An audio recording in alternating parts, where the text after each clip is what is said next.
Ég að sýna hérna núna 4 verk sérstaklega fyrir þessa sýningu.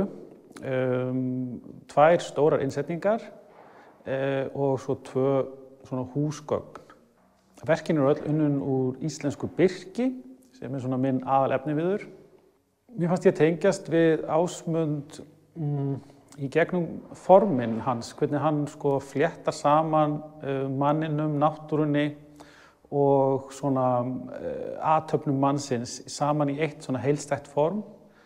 Ég líka mjög áhugasamur bygginguna sjálfa og þegar ég var að vinna verkin mín þá reyndi ég að hugsa arkitektúr byggingarinnar þannig að verkin myndu svona passa vel og fljóta vel við rýmið.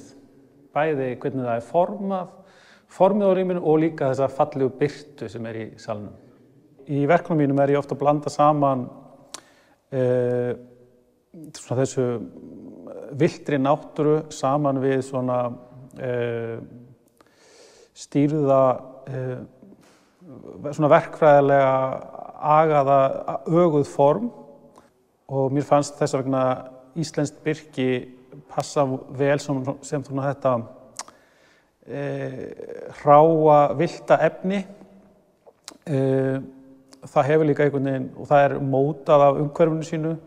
Það svona, það bognar undan vindinum og undan snjóþunga og hefur líka svona á sér þetta orð að vera svona ónothæfur viður og þess vegna fannst mér mjög freistandi að vinna með íslenskt birki og reyna að nýta mér það hversu kræklótt tréð og finna því stað þar sem að þessi form trésins verður af kosti en ekki galla.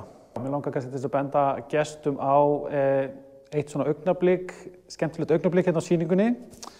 Það þegar sagið ferðast hérna upp eftir færiböndunum. Það fer hérna og svo fellur niður á næsta færiband og smátt vinnur það sig svo hérna upp allt tréð og svo fellur hérna svona niður og þá umbreytist hefilsbænirinn í svona eitthvað sem minnir á fallandi snjókorn.